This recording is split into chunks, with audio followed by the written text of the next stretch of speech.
बिस्मिल्लाहिर्रहमानिर्रहीम। नाज़रीन, आपका मेज़बान नईम मुस्तफ़ा हाज़िर है। आज कई अहम ख़बरें तज्ज़ियों के साथ आपके सामने पेश करनी है, लेकिन सबसे पहले एक अहम और अफसोसनाक ख़बर तुर्की में आने वाला ज़लज़ला है, जिसमें कम व बेश 2000 अफराद जो हैं वो लुक़मा अजल बन गए हैं। और ये एक ऐसी आफ़त अचानक नाजिल हुई है जब अहले तुर्की रात के आखिरी पहर सो रहे थे और नींद से उठकर जब देखा, जो लोग ज़िंदा रह गए, बच गए,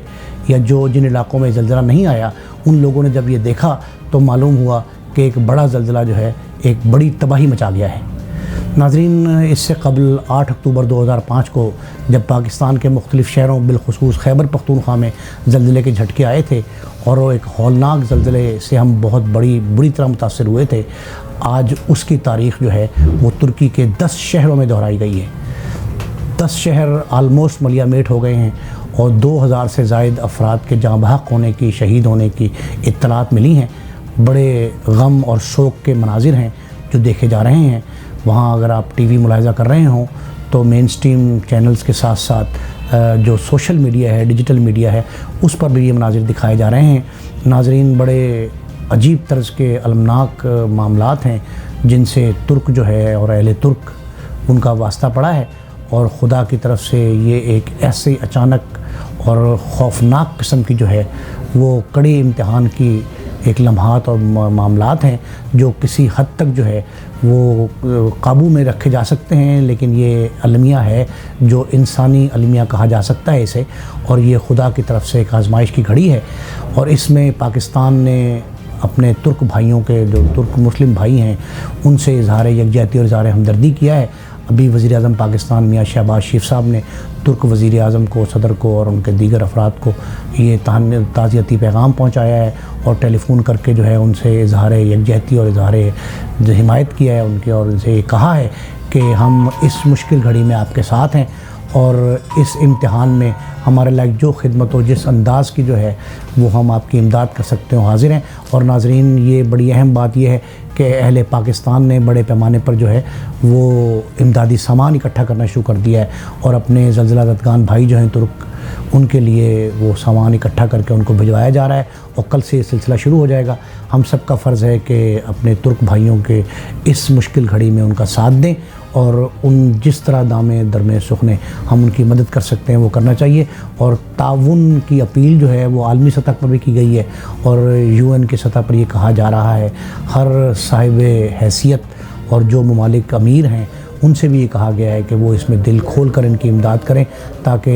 बहाली जो है, जो मुतासरीन हैं, जो नुकसान होना था वो तो हो गया, उसमें हम सब इनके गम में बराबर के शरीक हैं, लेकिन जो मुतासरीन हैं उनकी बहाली के लिए जो इक़दामात हो सकते हैं वो करने चाहिए। पूरी कौम जो है, पाकिस्तानी कौम, उनके दिल अहले तुर्क के दिलों के साथ धड़कते हैं और उनका ये कहना है कि ये गम उनका गम नहीं है, ये हमारा गम है और हम इस सोग में, इस गम में उनके साथ हैं।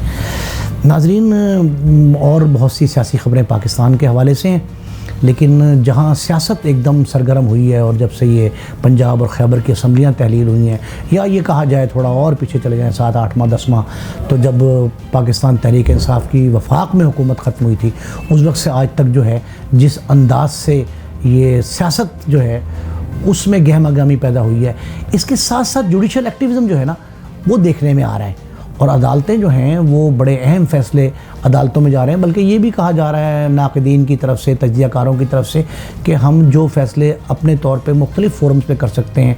जो मुंतखब ईवान हैं उनमें हो सकते हैं, कौमी असम्बली, सूबाई असम्बली, सेनेट, वो या इदारा जाती मामलात जो हैं उनको भी हम अदालतों की ज़ीनत बना रहे हैं और वहाँ से फ़ैसले लेके जो है उन पर अमल दरामद किया जा रहा है। तो नाज़रीन, अब जो है ये जुडिशल एक्टिविज़म खासा तेज़ होता जा रहा है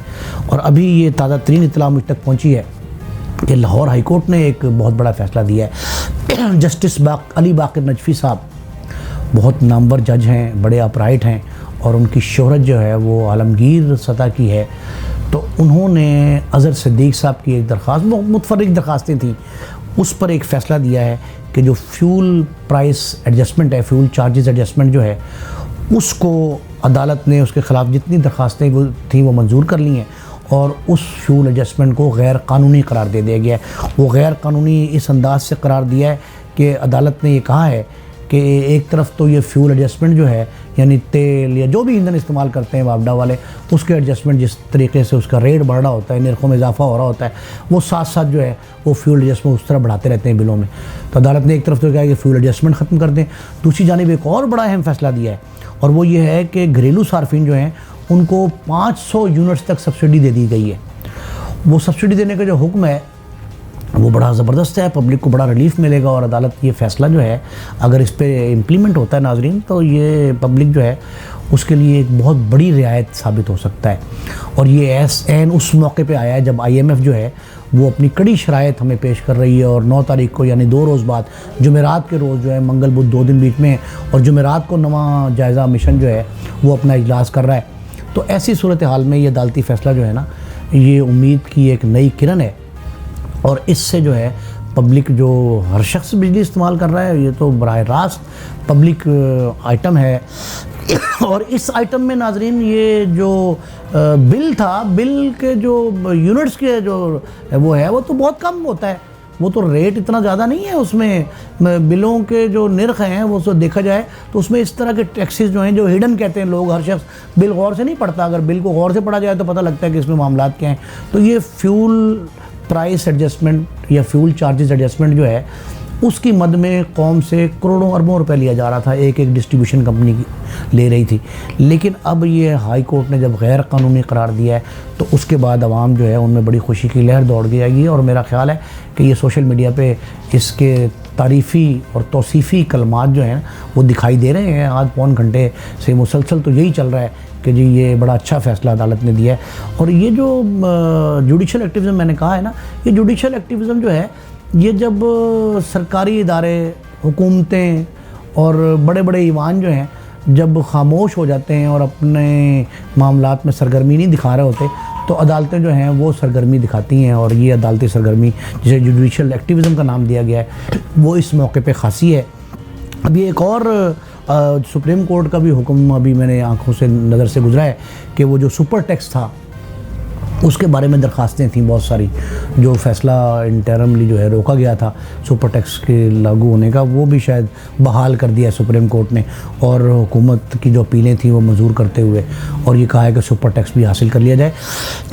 इस वक्त जो है ना कौमी ख़जाना खाली है, मईशत जो है ज़बू हाली का शिकार है, तो उसमें जो है ना हुकूमत के पास कोई ना कोई सिलसिला तो होना चाहिए था। तो ये सुपर टैक्स बहाल हो गया है। ये मेरा ख्याल है कि लाहौर हाई कोर्ट और सुप्रीम कोर्ट के 2 फैसले जो हैं, अब इनको पता नहीं लोग किस, जो मईशतदान है वो किस नज़र से देखते हैं, और IMF जो है वो इसे किस अंदाज से लेता है। इन दोनों फैसलों को ये देखने की ज़रूरत है। एक तो मेरा ख्याल है शायद हक़ में जाता है सुपर टैक्स की बहाली जो है, उसके अहकामात जो सुप्रीम कोर्ट ने दिए हैं वो तो यकीनी तौर पे जो है वो IMF को सूट करता है। लेकिन लाहौर हाई कोर्ट का फ़ैसला जो है उस पर जायज़ा मिशन अपने इजलास में क्या करता है, या जो 2-3 तकनीकी इजलास पॉलिसी सेशन चल रहे हैं उनमें क्या होता है, ये भी देखने वाले मामलात हैं। और बहुत सी ख़बरें ऐसी हैं,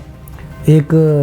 सोशल मीडिया पे एक ख़बर आम है, सारा दिन आज चलती रही है कि अफ़वाज पाकिस्तान के सरबराह जनरल हाफिज़ आसिम मुनीर साहब जो हैं उनकी साबिक़ वज़ीर-ए-आज़म नवाज़ शरीफ साहब से लंदन में मुलाकात हो गई है। इसकी तस्दीक नहीं की मुस्लिम लीग नून के ज़राए ने, ना ही नवाज़ शरीफ के करीबी हलकों ने इसे अभी तक जो है ओन किया है। लेकिन कहा यह जा रहा है कि आर्मी चीफ़ की जो है वो मुलाकात हो गई है नवाज़ शरीफ साहब से। ये बड़ी नाज़रीन अहमियत का हामिल है। अगर ये मामला अच्छा है और ये मुलाकात हुई है तो इसे बड़ी आलमी सतह पर भी और पाकिस्तान के मामलात में तो ख़ासकर बड़ी पेशरफ्त करार दिया जा सकता है। और नाज़रीन एक और अहम बात यह है कि इससे ज़ाहिर ही होता है कि शायद हमारे मुक़्तदिर हलक़े जो हैं, जिन्हें अस्करी क़यादत कहते हैं, वो भी शायद मियाँ नवाज़ शरीफ की राह हमवार करना जो वापसी की है उसमें शायद शामिल हो जाएंगे। लेकिन ये अभी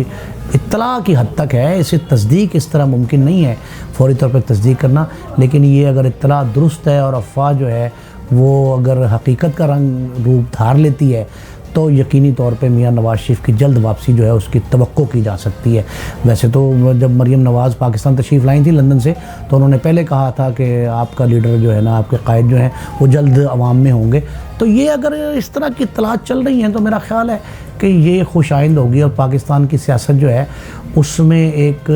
नई सिमत का तयन हो जाएगा। अब जबकि 2 सूबाई असम्बलियों के इलेक्शन होने वाले हैं, फिर जनरल इलेक्शन हो रहे हैं, तो कौमी असम्बली की 33 नशिस्तों पर ज़िमनी इलेक्शन है। ये सारे के सारे मामला जो है ना नाज़रीन, ये ख़ासे ज़बरदस्त होंगे और फिर सियासी मैदान जो है ना सही तौर पर सजेगा। अभी कल जो इत्तला आई थी वो भी आप लोगों ने सुनी होगी, मेन स्ट्रीम मीडिया पे भी चली है, प्रिंट मीडिया की ज़ीनत भी आज बनी है कि शायद मौलाना फजलुर रहमान ने प्राइम मिनिस्टर जो मुलाकात इस्लामाबाद में की थी 1-2 रोज़ कबल, उसमें उन्होंने ये मशवरा दिया प्राइम मिनिस्टर साहब को कि जो PDM की जमातें हैं उनको ये जो 33 ज़िमनी इलेक्शन है कौमी असम्बली के 32, 31, 33 जितने भी हैं, जितनी सीटों पे होगा उसमें हिस्सा नहीं लेना चाहिए। कहा तो ये जा रहा है कि जी वो हिस्सा अगर लेंगे तो 2-3 माह बाद फिर जनरल इलेक्शन होने वाले हैं, तो ये 2-3 माह के लिए जो है इतना पैसा नहीं खर्चना चाहिए। तो मेरे ख्याल कोशिश शायद ये हो रही है कि ये जो दरमियानी मुद्दत के इलेक्शन है ना, यानी जनरल इलेक्शन से पहले दरमियान में जो हो रहे हैं वो इलेक्शन शायद ना हो पाएँ और ये ऐसा ही राह हमवार की जाए कि हमारी उन इलेक्शन से जान छूट जाए। ये बात भी दुरुस्त है किसी हद तक कि कौमी ख़जाना जो है वो इतने बड़े अखराजात का मुतामिल नहीं हो सकता। वैसे तो जो डिमांड की थी इलेक्शन कमीशन ने वो फराहम कर दी है हुकूमत ने और ये वादा भी कर लिया है कि हम दे देंगे पैसे, लेकिन इसमें हम ये समझते हैं कि शायद ये कौमी ख़जाने का ज़िया होगा कि अगर इतने बड़े पैमाने पर आम इलेक्शन जब होने वाले हैं तो उससे अगर इसी साल वो करवाना है तो फिर ये दरमियानी 2-3 माह की मुद्दत के इलेक्शन जो है ना, इससे अगर एहतराज़ कर लिया जाए, परहेज़ कर लिया जाए तो ज़्यादा बेहतर होगा। और बहुत सी खबरें इंशाल्लाह जैसे ही हम तक पहुंचती हैं और उनकी तस्दीक भी होती है, हक़ाइक़ पर मबनी होती हैं, तो आपसे ज़रूर शेयर करेंगे। अपने मेज़बान नईम मुस्तफ़ा को इजाज़त दीजिए। अल्लाह हाफ़िज़। क्योंकि खबरों को अब चलने दो।